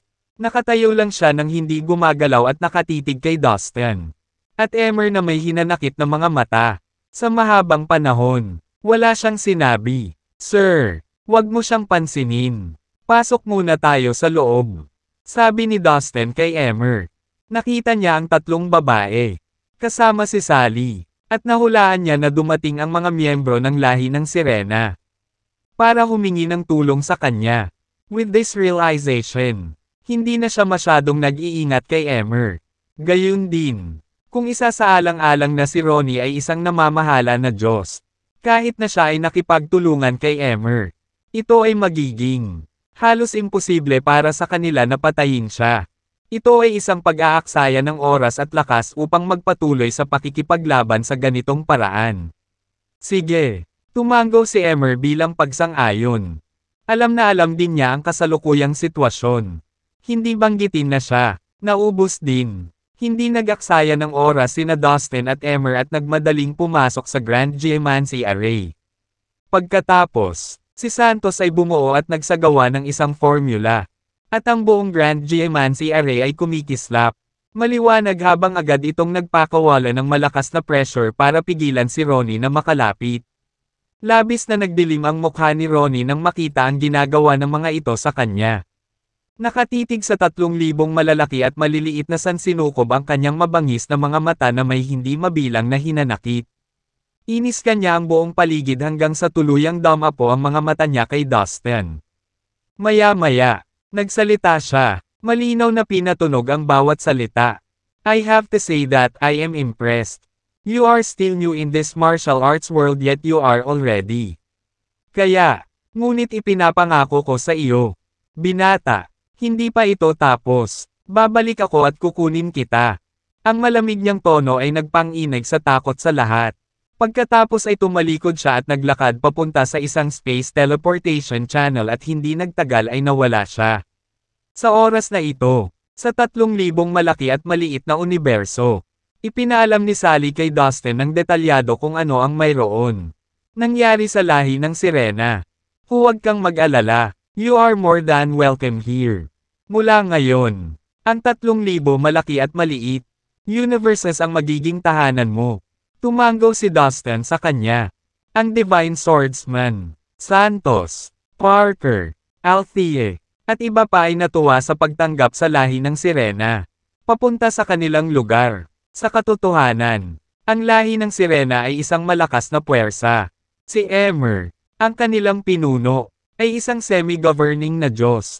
Kung tutuusin, bukod sa kanya, mayroon din silang grupo ng mga banal na Diyos. Kabilang ang mga karaniwan at tunay na banal na mga Diyos. Sila, sa pagsali sa kanila ng lahi ng Sirena. Ang kabuuang lakas ng 3,000 malaki at maliliit na universo, ay tataas ng malaki, para bang may nahulog na pagkakataon mula sa langit. Ang Divine Swordsman at si Santos ay lumapit kay Emer na sinusubukang puksain siya. Para naman kay Emer, bagamat siya ay isang semi-governing god, hindi siya naglagay sa ere. Napaka-humble niya ngayon. At madaling pakisamahan. Ang kanyang pakikipag-ugnayan sa lahat ay palaging kaaya-aya. Ipadala ang aking mga utos sa lahat. Magkakaroon tayo ng isang piging para salubungin ang ating mga kaibigan mula sa Sirena. Lahi. Malakas na sabi ng Divine Swordsman. Kanina pa, ilang miyembro ng lahi ng Sirena ang pinalayas ni Ronnie mismo. At sila, nagkagulo. Hindi alam kung saan pupunta. Napagod na sila ng husto. Ngayon na sa wakas ay nakahanap na sila ng bahay at nanirahan. Lahat ay masaya. Sa piging, ang lahat ay mukhang tuwang-tuwa at sariwa. Lumapit si Emer kay Dustin. Yumuko sa kanya at sinabi sa tono ng pasasalamat. Bata, salamat sa paghatid sa amin. Walang mga salita upang ipahayag ang aming pasasalamat. Sir, huwag po kayong masyadong formal sa akin. Karangalan namin na ikaw ay makasama at makasama namin dito sa 3,000 malaki at maliit. Sansinukob. Sincere na sagot ni Dustin. Sa katunayan, kasama sila ng isang malapamamahala na Diyos. Ang 3,000 malaki at maliit na universo ay gagawin. Lalong lumakas. Iyon ay tiyak. Haha, napaka-prangka mong tao. I like you. Mula ngayon, ang lahi ng sirena at ang 3,000 malalaki at maliliit na universo ay magsasalo-salo. Pati na rin ang mga tagumpay na magkasama. Kung kailangan mo ng anumang tulong mula sa akin, mangyaring huwag mag-atubiling ipaalam sa akin. Sabi ni Emer. Maraming salamat Ginoo. Sagot ni Dustin. Sa piging. Umupo sa tabi ni Dustin sina Caroline, Ivy, at Sue. Ang tatlo sa kanila, na nakalusot at naging mga banal na Diyos, ay kwalipikadong maging ang mga tagapag-alaga sa 3,000 malaki at maliliit na sansinukob. Dito, malaya silang makakalakad ng wala takot. Caroline, Ivy, and Sue. Ang gaganda ninyong lahat. Ikaw lang ang nararapat sa isang tulad ni Mr. Dreamboy Dustin. Nakilala ni Sally at ng dalawa pang babae sina Caroline, Ivy, at Sue at naging masaya silang magkasama. Ang totoo ay may nararamdaman na ang 3 sirena kay Dustin. Pero nang malaman nilang may 3 magagandang asawa na si Dustin, medyo na-guilty sila, at panghamak sa sarili sa harap nila. Sa kabilang banda, narinig ni Caroline at ng iba pa na naglakbay ang 3 sirena kasama si Dustin. Para sa isang yugto ng panahon habang sila ay nasa Land of Outlaw. Kaya wala silang ipinakita sa 3 bagong babae. Ngunit kabaitan at ginawa silang malugod na tinatanggap. Hindi nagtagal. Naging matalik silang magkaibigan. Master, bagay ka talaga. 3 pang magagandang babae ang napaibig mo sa iyo. Dapat maging responsable ka sa kanila. Bulong ni Violet sa tenga ni Dustin nang makita ang 6 na kaakit-akit na babae na nag-uusap at nagkakausap. Kasama ng maayos, Violet, huwag kang magsalita ng walang kwenta. Saway ni Dustin na nakakunot ang noo. Ha? Nagpapanggap ka pa bang walang nguwang? Gusto ka nila, sa bawat tingin nila sa iyo. May lamang at pagmamahal sa kanilang mga mata. Lahat. Alam niya ang ibig sabihin nito. Don't tell me na ikaw lang ang hindi nakakakita. Ang sarap mo pala. Lahat sila ay napakaganda na may kani-kanyang kakaibang merito. Mula sa aking punto, sa tingin mo, dapat mong pakasalan silang lahat. Nakapout na sabi ni Violet. Palagi niyang gustong pagtawanan si Dustin sa tuwing magkakaroon siya ng pagkakataong gawin iyon. Well, Violet, stop talking nonsense. I mean it. Sabi ni Dustin habang lalong nagsalubong ang mga kilay. Hindi siya komportable sa mga ganitong klaseng paksa. Haha, Terena, huwag kang mahihiya. Kung nahihiya ka, tutulungan kitang ipahayag ang iyong nararamdaman. Sa kalaunan kailangan mong mag-propose. Sila, bulong ni Violet na nangangati maglaro ng matchmaker. Tama na, Violet, itigil mo yan. Putol ni Dustin. Hindi na nakayanan ang kalokohan ni Violet. Dahil siguro sa sobrang lakas ng boses niya. Lumingon sina Caroline, Ivy, Sue, Sally at ang dalawa pang sirena. Sa paligid at curious na tumingin sa kanila. Hoy kayong dalawa, anong nangyayari dyan? Dustin, bakit ang lakas ng loob mong kausap ni Violet? Tanong ni Caroline na medyo nakasimangot. She's a delicate girl like us. Don't be so mean to her. Please. Tumango sina Ivy at susabay tango at mapanuksong hajejek. Itinuring nilang tatlo si Violet na parang kapatid nila. Paano nila hahayaan na ay bully siya ni Dustin? Violet, huwag kang matakot sa kanya. Ipaalam sa amin kung kailangan mo kami at tutulungan ka namin. Sabi ni Sue na ikinaway ang kamao kay Dustin. Na nagbabanta na huwag ng bastos kay Violet. Fine. Fine. Fine. Hindi ko siya papagalitin. Masaya na ba kayong lahat? Hindi nakatiis si Dustin na pinagsasama-sama ng kanyang mga asawa. Kaya umalis siya. Si Violet naman ay tinakpan ang bibig at makulat na humajejek. Tingnan mo, Dustin. Kailangan kong ipaalam sa iyo na si Sally at ang dalawa pang babae ang gustong pumunta dito. Mataas ang tingin nila sa'yo. Anunsyo ni Emmer habang nakatayo sa harapan ni Dustin na may hawak na isang baso ng alak na maluwag sa kamay. Girls, halika at mag-toast kay Dustin. Pumayag naman si Dustin na ihatid kami kaya malaki ang utang na loob namin sa kanya. Mula ngayon, mananatili ka sa tabi niya at maglilingkod sa kanya. Isang ngiti ang sumilay sa mukha ni Emmer. Sir, hindi mo na kailangang gawin ito. Sagot ni Dustin habang namumula ang pisngi niya. Halata sa mukha ni Emmer na lahat ito ay bahagi ng kanyang pukana para makuha si Dustin at ang tatlong sirena ang magkasama. Si Sally at ang dalawa pang sirena ay nahihiyang lumapit kay Dustin habang namumula ang kanilang pisngi. Handa kaming pagsilbihan ka, Dustin. Sabi nila nang nakayuko, sa pamamagitan ng kanilang pagkamahiyain. Sila ay nasa sabik. Aware sila sa plano ni Emmer at matagal na silang crush ni Dustin. Walang dahilan para hindi sila matuwa sa ayos ni Emmer. Bagamat mayroon ng tatlong asawa si Dustin. Wala silang problema doon. Karamihan sa mga kahanga-hangang magsasaka. Nagkaroon ng sariling harem. Sir, hindi na po kailangan. Kaibigan ko sila. Ginawa ko lang ang dapat kong gawin. Hindi mo kailangang makaramdam ng pagkakautang. Kung hahayaan mo silang maging maids, magmumukha lang akong masamang tao. Hinawakan ni Dustin ang kanyang ulo sa kanyang mga kamay. Naramdaman ang pagsisimula ng matinding sakit ng ulo. Dustin, hindi mo ba sila gusto? Kung sa tingin mo ay hindi sila sapat, maaari kang pumili sa ibang mga babae. Maraming magagandang babae. Sa ating lahi, nag-propose si Emmer. Ayaw mo sa amin. Na may katuturan. Isa kang bayani at napakalakas mo. Habang kami ay mula sa hamak na pamilya. We don't deserve you. Sabi ni Sally sa malungkot na tono. Kaagad. Nagsimulang bumagsak ang mga luha niya at ng iba pang dalawang sirena. We are not good enough for you. Dustin. Ngayon alam na namin. Iiwan ka na namin. You have my salita. Dagdag ni Sally na napakagatlabi para pigilan ang mga hikbi.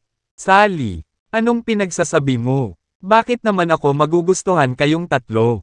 Tanong ni Dustin habang nababalot ng horror ang features niya. So you do like them? Then it's a deal. Sabi ni Emmer kay Dustin. Nakangiti hanggang tenga. Magiging kasambahay kayo ni Dustin at trabaho ninyo ang pagsilbihan siya ng maayos. Utos nito na humarap sa tatlo. Mga sirena. Ang kaayusan na ito ay para sa kanyang pinakamahusay na interes. Kung tutuusin, labis na humanga sa kanya ang ipinakitang lakas ni Dustin. Bagamat isa lamang siyang ordinaryong preliminary grade na banal na Diyos. Maaari siyang pumunta ng ilang round na may A. Namumuno sa Diyos, iilan lang ang makakagawa niyan. Kaya naman, gusto ni Emmer na kaibiganin si Dustin. At bumuo ng isang relasyon sa pagitan ng natitirang binata. At ang kanyang lahi. Hindi siya banayad tungkol dito at alam ng lahat ng naruroon ang kanyang intensyon. Salamat sa iyong magandang alok, Ginoo. Pero kaibigan ko sila. Hindi tama na ituring ko silang mga kasambahay. Pakiusap huwag mo nang uulitin pa ito. Dahil doon ay nagmamadaling umalis si Dustin. Naiwan si Emmer at ang tatlong sirena. Tumulo ang luha sa mga mata ng tatlong babae. Habang nakaawang nakatingin sila kay Emmer. Sayang. Iyan lang ang kaya kong gawin para sa iyo. Kung gusto mo siya, kailangan mong malaman ito sa iyong sarili. Napabuntong hininga. Umiling si Emmer at naglakad palayo. Sally, anong gagawin natin? Ang dalawa pang sirena ay lumingon kay Sally na may luhang mga mata. Well, I think dapat natin siyang sundan kahit saan siya magpunta. I don't believe that he will have the heart to ask us to leave. Nagpasya si Sally pagkatapos ng sandaling pag-iisip. May determinadong tingin sa mukha niya. Okay, simula ngayon. Mananatili na tayo sa tabi niya kahit saan siya magpunta. Naniniwala ako na tatanggapin niya tayo balang araw. Ang dalawa pang sirena ay naikuyom din ang kanilang mga kamao at pilit na ngumiti. Caroline, Mukhang ang tatlong babae ay nagpasya na sa tabi ni Dustin. Sabi ni Sue. Mula sa malayo ay pinagmamasdan ni na Caroline, Ivy, Sue, at Violet ang tatlong sirena. Palaging sikat si Master sa mga babae. Ngayon ay ninakaw niya ang tatlong puso ng mga inosenteng babae. Sigaw ni Violet, lagi siyang outspoken. Caroline, anong gagawin natin sa kanila? Tanong ni Sue, it's none of our business. Hayaan mo na sila. Si Dustin ang gagawa ng kanyang desisyon. Sagot ni Caroline, sige, hayaan niyo sila. Tumango naman sina Ivy at Sue bilang pagsang-ayon. Alam ni na Caroline, Ivy, at Sue na si Dustin ay labis na pinagnanasan dahil sa kanyang lakas at kakayahan. At sila rin, alam na hindi nila mapipigilan iyon. Gaya ng kasabihan, ang isang mabuting ibon ay laging pumipili ng isang mas magandang punong pugad. Sa malupit na mundo ng Marshall, sining, pinangarap ng mga babae na makapag-asawa ng mga bayaning makakapagtanggol sa kanila. Dagdag pa, normal sa mga lalaki na magkaroon ng mga mistresses sa mundo kung saan nakatira ang mga magsasaka. Lalo na ang mga malalakas. Kaya naman, hindi nalungkot sina Caroline, Ivy, at Sue sa pagkakaroon ni Dustin ng iba pang mga mistress. Igagalang nila ang pinili ni Dustin. Sally, pwede ka bang pumunta dito? Masiglang bati ni Caroline sa tatlong sirena. Mula ngayon, ano man ang mangyari, ituturing namin kayo bilang aming pamilya.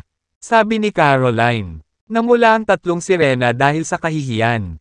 Alam nilang narinig ni Caroline at ng iba pa ang sinabi nila kay Dustin. Huwag kang mag-alala, Sally, madaling pakisamahan ang amo ko. Siya ay nagbubunga sa isang malambot na diskarte at tinatanggihan ang puwersa.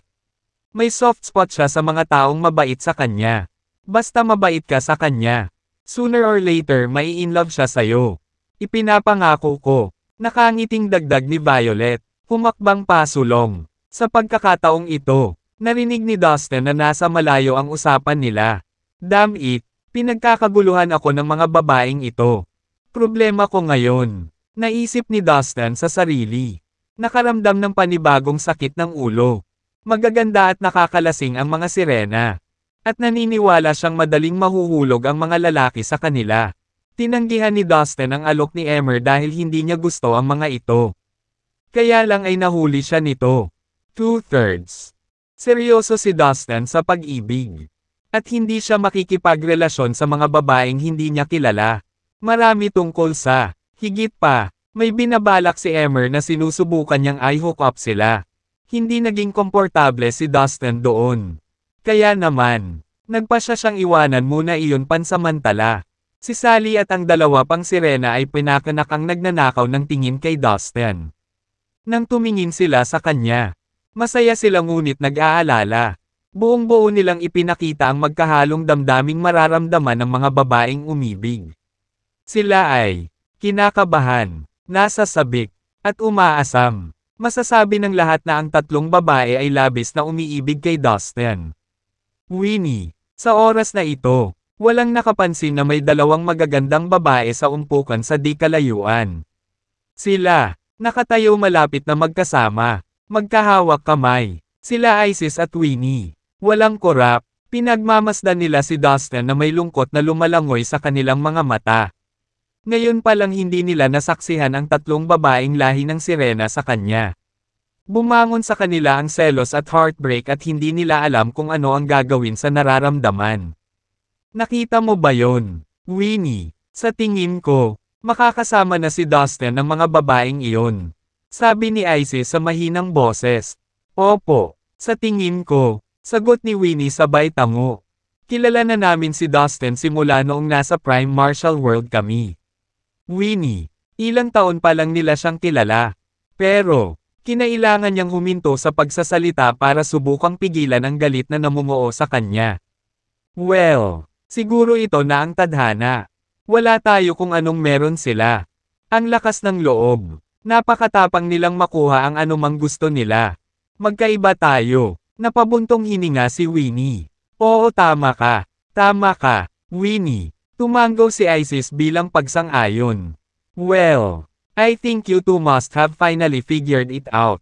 Nasabi ko na sa'yo dati. Dapat mong ipahayag ang iyong nararamdaman sa taong mahal mo at subukan ang iyong makakaya upang makuha ang kanyang puso. Huwag kang mahihiya. Hindi ka dapat matakot sa pag-ibig. Dapat mong malaman ang isang mahusay na tao ay hindi lamang isang regalo na bumabagsak mula sa langit. May kailangan kang gawin. Hindi mo siya dapat pakawalan dahil baka hindi ka makahanap ng iba sa buong buhay mo. Kaya go. Ipaglaban ito. Naiintindihan mo ba? Sigaw ng pinuno ng Ice Palace. Hindi nila napansin ang paglakad niya sa likuran nila. Aking Reyna. Namula si Isis at parehong Winnie at ibinaba ang kanilang mga ulo. Hindi sigurado kung paano tutugon. Well, wala kang dapat itago sa akin. Alam ko kung ano ang iniisip at nararamdaman mo. Dahil mahal mo si Dustin. Lakasan mo lang ang loob at sabihin mo sa kanya. Oo, si Dustin ay mayroon ng maraming babae sa kanyang buhay. Ngunit siya ay isang napakahusay na lalaki na karapat-dapat ng higit pa. Mahuhusay na babae na mahal at samahan siya. Kahit siya mismo ay hindi niya kayang pigilan ang mga babaeng iyon na mahal niya. Kaya may pagkakataon ka pang makuha ang puso niya. Sabi ng pinuno ng Ice Palace. Nang marinig ang sinabi niya. Parehong tumango sina Isis at Winnie bilang pagsang-ayon. Makalipas ang isang araw. Natapos na ang piging. Pinangunahan ni Emer ang mga tao sa lahi ng sirena at nakahanap ng isang cosmos upang manirahan sa 3 libong malaki at maliit na universo. Violet, may balita ka ba tungkol sa gnome at sa 8 Stone Saints? Tanong ni Dustin sabay upo sa tabi niya. Minsan siyang pumasok sa banal na libingan at sinubukang hanapin ang gnome at ang 8 banal na bato. Ngunit siya, hindi matukoy ang kanilang kinaroroonan. Ngayon, ilang taon na ang lumipas. At sobrang na-miss sila ni Dustin. Hindi, wala akong alam.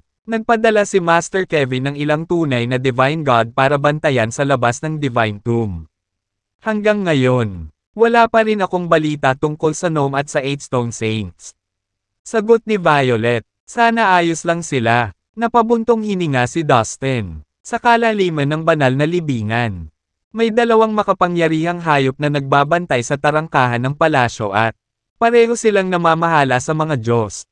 Sa kasalukuyang lakas ni Dustin. Wala siyang kakayahang pumasok sa palasyo at hanapin ang gnome at ang 8 Stone Saints. Ang pag-iisip ng banal na libingan ay nagbigay kay Dustin ng sakit ng ulo. Ang banal na libingan ay matatagpuan sa 3,000 malaki at maliit na universo. At ang mga hayop doon, masyadong malakas para sa kanya para isipin man lang na lumaban. Paano kung ang 2 halimaw ay nakatakas mula sa banal na libingan? Kung ganoon, walang sino man sa 3,000 malaki at maliliit na universo ang makakatalo sa kanila. Sila ay namamahala sa mga Diyos. Pagkatapos ng lahat, malamang nagumuho ang Sea of Chaos sa kanilang pag-atake. Bale ang 3,000 malalaking at maliliit na universo. Matagal nang umiral ang 2 halimaw. Ngunit hindi pa sila lumalabas sa banal na libingan at nagdulot ng kaguluhan. Dapat ay may espesyal na dahilan kung bakit hindi sila makaalis sa banal na libingan. Kaya siguro hindi ko na kailangang mag-alala. Inalo ni Dustin ang sarili. Ngunit gayon pa man, naunawaan ni Dustin na ang 2 hayop ay parang 2 bombang oras sa 3,000 malalaking at maliliit na universo. Dapat mag-isip siya ng paraan para maalis ang mga ito sa madaling panahon. By the way, I want you to have the hallucination bead. You can keep it in the future. Sabi ni Dustin kay Violet. Pagkatapos ay inilabas niya iyon at iniabot kay Violet. Sa katunayan, si Dustin ay lumayo ng isang hakbang at nakipag-usap sa Reyna sa kabibe. Nagpapakilala, Violet sa kanya. Ginawa niya iyon dahil naisip niya na si Violet ay may pinanganak na talento sa pagsasanay ng mga kasanayan sa ilusyon. Ito ay isang no-brainer na ibigay ito sa kanya. Bago ito ginawa ni Dustin. Hiningi na niya ang opinyon ng Reyna dahil ito naman ang butil niya. Sa gulat ni Dustin, naramdaman niyang tila sang-ayon ito sa kanya. Bagaman hindi siya sinagot ng Reyna. Direkta, sa sobrang tuwa, nagpasya si Dustin na ibigay ang hallucination bead kay Violet. Ngunit, Master, Kailangan mo ang butil na ito upang mapabuti ang iyong mga kasanayan. Protesta ni Violet. Hindi, Violet, dalhin mo ito sa iyo. Mas makakatulong ito sa iyo. Giit ni Dustin. Pinilit ang hallucination bead sa kamay ni Violet. Nalinang ni Dustin ang mind sword skill. Higit pa rito, ang kanyang orihinal na magulong batas ay umunlad sa ang punto kung saan nagawa niyang lumaban sa isang semi-governing na Diyos. Kung siya ay nahaharap sa tunay na premium grade na mga banal na Diyos. Kumpiyansa si Dustin na mapapatay siya ng mga ito. Sa isang iglap, para kay Dustin, ang hallucination bead ay isa lamang sa kanyang mga trump card. Kahit wala siya, siya pa rin. Malakas. Salamat sa iyo, Master. Habang kinukuha ni Violet ang hallucination bead, puno ng pananabik ang kanyang mga mata. Sabik ni Dustin na umaban si Violet. Nais niyang tumulong na mapataas ang kanyang bilis ng paglilinang sa anumang paraan na kaya niya. By the way, Violet, kailan sa tingin mo darating ang apotheosizing doom mo? Tanong ni Dustin. Napakalapit na niya sa pagiging isang Diyos at gusto ni Dustin na naruroon upang masaksihan ang nangyari. Guro, akala ko sa simula ay darating ito sa ilang taon. Ngunit ngayon ay mayroon akong hallucination bead. Ito ay dapat bawasan sa 2 o 3 buwan. Hindi ako makapaghintay na maranasan ito. Bulalas ni Violet. Ang galing. Violet, pabalik sa Prime Martial World. Naglibot kami at marami kaming naranasan na magkasama. Miss ko na talaga yung mga araw na yon. Umaasa ako na maaari kang maging isang Diyos sa lalong madaling panahon upang maaari tayong magpatuloy sa higit pang mga pakikipagsapalaran ng magkasama. Nakangiting sabi ni Dustin. Ako rin. Magpapatuloy tayo sa napakaraming masasayang pakikipagsapalaran at marami tayong matututunan. Excited na tumalon-talon si Violet. Na-miss din niya ang lahat ng araw na gumagala kasama si Dustin. Biglang gumalaw ang tingin niya. Nakita niya si Emmer na papalapit sa kanila. Tumikim siya at ipinikit ang mata kay Violet. Parehong nagtataka ang tingin ni Dustin at Violet sa kanya. Miss Violet, kung hindi ako nagkakamali, dapat ay kabilang ka sa Nine-Tailed Demon Fox race. Di ba? Tanong ni Emmer sa wakas. Tama iyan. Sir, galing ako sa Nine-Tailed Demon Fox race. Lumapit ng kaunti si Violet kay Dustin. Alam niya na ang lahi ng sirena ay nagmula sa Heaven Beast Valley. Sinasabing karamihan sa mga nilalang sa Heaven Beast Valley ay mga hayop. Sa katunayan, kahit ang lahi ng sirena ay may dugo ng ilang makapangyarihang hayop sa dagat. Kaya naman nang marinig ang sinabi ni Emmer. Natuwa si Violet, kaya lang niyang isipin kung ano ang susunod na sasabihin nito. Ang Nine-Tailed Demon Fox ay minsang nanirahan sa Heaven Beast Valley. Sabi ni Emmer, talaga po sir. Nag-aalalang tanong ni Violet na tuwang-tuwa. Nilaibot ni Violet ang bawat sulok ng mga kilalang mundo at universo na naghahanap ng sariling uri. Galing sa Prime Martial World, ang Immortal End World, ang 3,000 malaki at maliit na universo sa kalawakan. Sea of Chaos, hindi siya sumuko. Ngunit ang kanyang mga pagsisikap ay walang kabuluhan dahil sa ngayon ay nabigo siya na mahuli kahit isang simoy ng kanyang uri. Ngunit nang sabihin sa kanya ni Emmer ang kanyang nalalaman. Isang bagong hanap na pag-asa ang lumiwanag sa kanyang puso. Totoo iyon. May panahon na ang Nine-Tailed Demon Fox race ang pinakamakapangyarihang lahi sa langit. Beast Valley. Ang kanilang pinuno ay pinuno pa nga ng lambak. Nagpatuloy si Emmer. So, nasa Heaven Beast Valley pa ba sila? Nagmamadaling tanong ni Violet. Hindi. Wala sila doon. Umiling si Emmer. Bakit sila umalis? Saan sila nagpunta? Nag-aalalang tanong ni Violet. Nawala sila. Tulad ng sinabi ko. Ang pinuno ng Nine-Tailed Demon Fox race ang namamahala sa Heaven Beast Valley.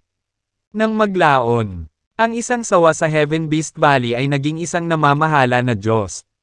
Sa suporta ng buong lahi ng demonyong ahas ay nagdeklara siya ng digmaan sa siyam na buntot na lahi ng demonyong fox.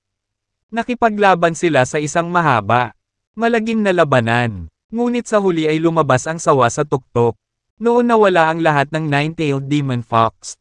Wala pang nakita sa kanila mula noong sila. Pagdurog ng pagkatalo. Ngunit mayroong dalawang teorya kung saan sila nagpunta. Ang isa ay ang pinuno ng Nine-Tailed Demon Fox Race ay umalis sa Heaven Beast Valley at nakahanap ng bagong lugar upang manirahan kasama ang kanyang mga tao. Ang isa pa ay ang bawat isa sa kanilang miyembro ay napatay sa digmaan. Sagot ni Emmer, paanong nangyari ito? Napuno ng galit at pagkadismaya si Violet nang marinig niya ang sinabi ni Emmer. Ang lahi ng demonyong ahas ay napakasakit sa puwet. Kinagat ni Violet ang kanyang mga ngipin at itinaas ang kanyang mga kilay. Sa palagay ko ang mga matataas na tao lamang ng lahi ng demonyo ahas ang nakakaalam kung ano talaga ang nangyari sa kanya. Nakabuntot na lahi ng demonyong fox.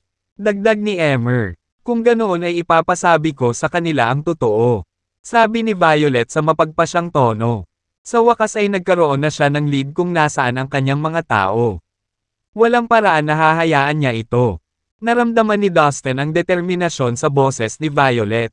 Huwag kang mag-alala, Violet, sasamahan kita. Kailangan nating hanapin ang mga matataas na pinuno ng lahi ng demonyong ahas at tanungin sila kung ano ang nangyari sa inyo. Mabait, sabi ni Dustin kay Violet. Alam niyang kailangan niyang bantayan ang kaligtasan nito. Masyado siyang nagmamalasakit sa kanya na hindi niya moari. Pagkawala niya, malaki ang halaga niya kay Dustin. Gagawin niya ang lahat upang matulungan itong matupad ang kanyang layunin na muling makasama ang kanyang sariling uri. Ang pinuno ng lahi ng demonyong ahas ay may lakas ng isang namamahala na Diyos. Siya ay isang mabigat na kalaban. Paalala ni Emmer sa dalawa. Ayos lang. Kahit puno ng panganib ang Heaven Beast Valley. Ay explore ko ito. Ngunit kailangan nating maghintay hanggang sa ikaw ay maging isang banal na Diyos. Saka lang tayo pupunta sa Heaven Beast. Lambak, sabi ni Dustin. Napakalapit na ni Violet sa paggawa ng isang pambihirang tagumpay. Kaya gusto niyang matagumpay niyang maabot ang isang mas mataas na vital energy realm muna. Oo, Master. I'll cultivate in seclusion and try to become a divine god as soon as possible. Tumango si Violet kay Dustin. Nang hindi na nag-aksaya pa ng oras, bumalik siya sa kanyang cultivation room. Dahil napagpasyahan mo na pumunta doon. Sasamahan kita. Pamilyar na pamilyar ako sa Heaven Beast Valley. Kaya kitang tulungan. Sabi ni Emmer kay Dustin. Maraming salamat Ginoo. Agad namang nagpasalamat si Dustin. Ito ay isang magandang bagay na magkaroon ng isang semi-namamahala na Diyos na panatilihin sila samahan. Huwag kang masyadong formal sa akin. Dustin. Kapag lalabas ka na, sabihin mo lang sa akin. Siya nga pala, napanood ko si Sally at ang dalawa pang babae na lumaki. Mabait sila at matalino. Alam kong magugustuhan mo sila. Sabi ni Emmer kay Dustin. Tapos tumalikod na siya at umalis. Sinabi niya ito para magkaroon ng magandang impression si Dustin sa tatlong sirena. Sir, pero bago pa siya makapagsalita, umalis na ang semi-governing god. Mukhang napagdesisyonan na ng matanda na mapupunta ako sa tatlong babae. Dustin. Napabuntong hininga. Out of the blue, isang malaking bilang ng mga senior member ng alyansa ang dumating sa Dustin. Leader Dustin. Sabay-sabay nilang bati. Leader. Nakatanggap kami ng ilang mga mensahe sa mga Jade Slip sa nakalipas na 2 araw. Marami pa rin sa ating mga tao ang nakakalat sa Sea of Chaos. Sinusubukan nila ang kanilang makakaya upang makarating dito. Ngunit karamihan sa lugar ng Sea of Chaos ay nasa ilalim na ng kontrol ng 5 super forces. Sila ay tinutugis ng ating mga kaaway habang tayo ay nagsasalita. Nagsumbong ang Ice Queen kay Dustin. Noong nakaraang pagkakataon, isinama ni Dustin ang karamihan sa mga miyembro ng alyansa sa 3,000 malaki at maliit universe at tinulungan silang tumira. Gayunpaman, mayroon pa ring isang maliit na bilang ng mga tao na nagtatago sa Sea of Chaos para sa ilang kadahilanan. Ilang sandali lang ay natagpuan at napatay sila ng mga tao ng 5 super forces. Sa bawat segundong lumilipas, ang mga miyembro ng alyansa ay lalong hindi mapakali habang sinusubukan nilang gawin. Humanap ng paraan para maabot ang 3,000 malaki at maliit na universo. Leader, ano ang utos mo? Dapat ba tayong magpadala ng isang tao para kunin sila? Tanong ng isa pang mataas na ranggo ng alyansa. Bawat miyembro ay may mahalagang papel sa ating alyansa. Siyempre ililigtas natin sila. Ako na mismo ang mangguna sa rescue team. Sabi ni Dustin matapos mag-isip sandali. Naghiyawan ang lahat sa tuwa nang marinig nila ito. Alam nila sa kapangyarihan ni Dustin. Tiyak na makakarating sa kanila ang mga natitirang miyembro ng ligtas at maayos. Magpadala ka ng ilang lalaki para malaman ang lokasyon nila. Pagkatapos nito, pupunta tayo at iligtas sila. Pagkatapos naming mag-set out, sadyang ibunyag namin ang aming kinaroroonan sa 5 super forces. Utos ni Dustin sa kanyang mga tropa. Leader, bakit? Ang mga matataas na pinuno ng alyansa ay nataranto lahat. Hindi nila maintindihan kung bakit gusto ni Dustin. Bakit? Para madali nating patayin kapag nagmarcha sila sa ating mga pintuan. Marami na sa ating mga tauhan ang namatay sa kanilang mga kamay. Ito na ang pagkakataon natin para ipaghiganti ang mga nawala sa atin. Kasabay nito, ipapaalam namin sa kanila na nag-ulo sila sa maling puwersa. Babayaran nila ang mas mataas na presyo para doon. Sabi ni Dustin na nanlalagkit ang mga mata. Opo, Ginoo. Sagot ng matataas na pinuno ng alyansa sa koro. Noong nakaraang pagkakataon, nagpadala ng tropa ang mga pinuno ng 5 super force para tugisin ang mga miyembro ng alyansa. Ang dagat ng Chaos, bilang resulta, marami sa kanilang mga tauhan ang namatay sa kahindek-hindek na paraan. Ang mga pinuno ng nasabing puwersa ay nagpapadala pa ng mga master sa 3,000 malaki at maliliit na universo sa tambangan si Dustin. Sa pagharap sa isang mabigat na kaaway. Walang pagpipilian si Dustin kundi ang sumabog sa kanyang sarili upang makatakas sa walang katapusan. Barrage ng malalakas na pag-atake. Ang kanyang katawan at mga kaluluwa ay hinaypan sa piraso at ito ay tumagal sa kanya ng medyo A. Habang bago siya muling isilang sa Fallen Divine Valley. Walang intensyon si Dustin na pakawalan sila. Pakiramdam niya ay tama na ang oras para sa wakas ay maghayganti sa kanila. Makalipas ang ilang araw, isang balita ang nakarating sa mga tao ng 5 super forces. Muling lumitaw ang kalyadong hukbo na dating pinamumunuan ni Dustin. At hinahanap nila ang iba pa nilang miyembro. Ang dagat ng Chaos. May death wish ba sila? Ang lakas ng loob nilang magpakita ulit dito. This is great. Pabayaan mo na lang sila sa ngayon.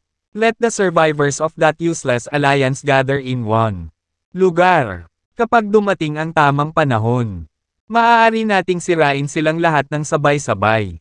Ito ay magiging walang mahirap-hirap. Makakatipid tayo ng maraming oras para hanapin sila. Isa talaga itong blessing in disguise. Haha, patay na si Dustin at wala na sila. Hindi ko akalain na ang mga dissolution survivor na iyon ay maaaring maging bantasa. Tayo, sa pagkakataong ito, aalisin natin ang mga piraso ng tae ng isang beses para sa lahat. Ang mga matataas na pinuno ng 5 super forces ay agad na nagpadala ng mga tropa upang subaybayan ang mga galaw ng iba pa. Ng alyansa at sundan sila ng palihim. Ang mga pinuno ng 5 super force ay kinasusuklaman lahat si Dustin at ang kanyang alyansa hanggang sa kaibuturan. Siya ay tulad ng isang nakakainis na tinek na imposibleng mahanap at matanggal. Ngayong alam na nila ang kinaroroonan ng alyansa. Wala nang paraan para palampasin nila ang pagkakataon na ganap na maalis ang mga ito sa pag-Irel. Wala silang planong huminto hanggang sa mapuksan nila ang lahat ng nakaligtas sa alyansa. Sa pag-aakalang patay na ang pinuno ng alyansa, nagulat sila na ang tinatawag na alyansa ay hindi maging isang banta sa kanila. Kung wala si Dustin, ang alyansa ay kasing husay lamang ng isang kaibigan ng mga nakaupong pato. Itinuring nila na hindi kailangan na maglaan ng napakaraming hitsura upang sirain ang alyansa. Ang pinakamalakas na ipinadala nila ay ang tunay na premium grade na mga Divine God. Ang pangkat na kanilang ipinadala ay hinanap ang mga nakaligtas sa alyansa sa Sea of Chaos. Nang hindi nakikita o nakita. Nang makita nila ang kanilang target, hindi agad sila nakakilos. Sa halip, nakabuntot lang sila sa kanila. Isang distansya ngunit na natiling malapit upang hindi mawala ang mga ito. Lumipas ang ilang araw. Maraming malalaking hukbo ang nagtipon sa labas ng isang cosmos na matatagpuan sa isang malayong komunidad ng universo. Ng dagat ng chaos, mula sa malayo, tanaw na ang dagat ng mga tao. Nakasuot sila ng bago at kumikinang na mga baluti. At sa kanila, ang mga sandata ay kumikinang sa malamig at maliwanag na liwanag. Mga nakaligtas sa alyansa, lumabas kayo at lumuhad sa harapan ko para tanggapin ang inyong parusa. Isang dambuhalang demonyo na may malaking duguan ng mga mata ay sumigaw sa cosmos sa harap niya. Hawak niya ang isang malakas na makapal na halberd sa bawat isa sa kanyang mga kamay. Habang dalawang sinag ng asul na liwanag ang bumaril mula sa kanya. Nakakatakot na mga mata. Ang demonyo ay matangkad at matipuno. Mahigit 1,000,000 talampakan ang taas. Mukha siyang mabangis at makapangyarihan. Biglang lumitaw ang isang malaking hukbo at nagmarcha papunta sa kanila. Ang commander ay isang binata, na walang takot na humakbang patungo sa matangkad na demonyo. Humph! Huwag kang masyadong magsalita. What makes you think na kaya nyo kaming paluhod? Kayong mga talo, bibigyan kita ng pagkakataong iligtas ang iyong mga kaawa-awang sarili. Kung lahat kayo ay lumuhod, yumuko sa aming alyansa ng 10,000 beses. Sumumpa ng iyong katapatan sa akin at pumayag na maging aking mga alipin. Maaari kong isaalang-alang. Iligtas ang iyong buhay. Malumanay na sabi ng batang pinuno habang nakapulupot ang mga kamay sa likod. Anong sinabi mo? Ang mga hukbo ng 5 super force ay naaliw ngunit naiirita sa kanyang kay-abangan. Siguro nasisiraan na siya ng bait. Hindi ba niya nakikita na napakaraming tunay na banal na Diyos ang kasama natin? Mayroon kaming 12-dosenang tunay na premium grade na mga banal na Diyos sa ngayon. Na handang magpasabog ng kanilang mga ulo.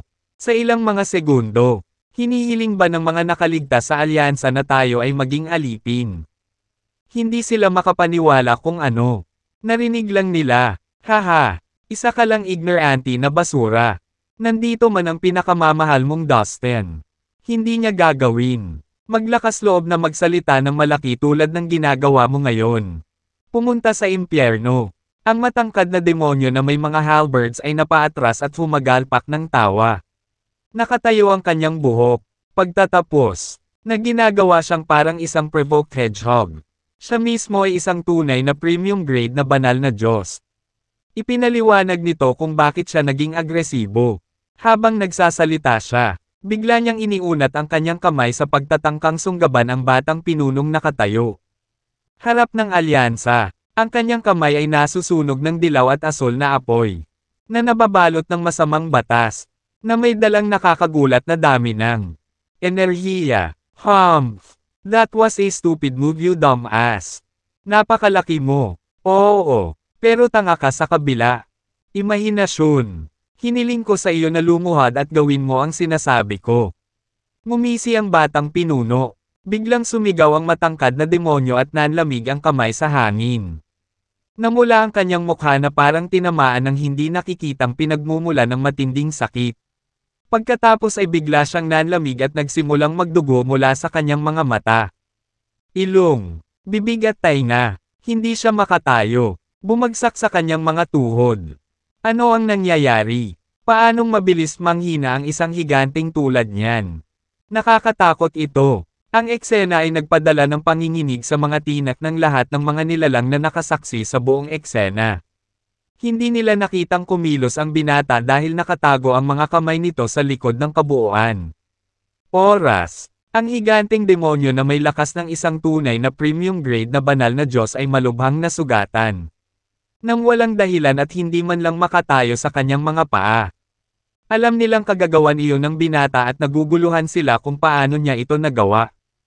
Hindi maikakailang nakakatakot ang kapangyarihang lumaban ng ating pinuno. Sa likod ng binata, mayroong isang malaking grupo ng mga banal na Diyos ng alyansa.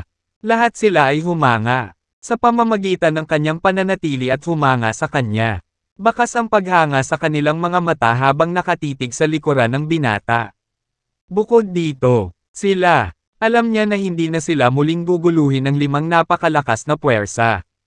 Ang mukhang ordinaryong batang pinuno ay walang iba kundi si Dustin.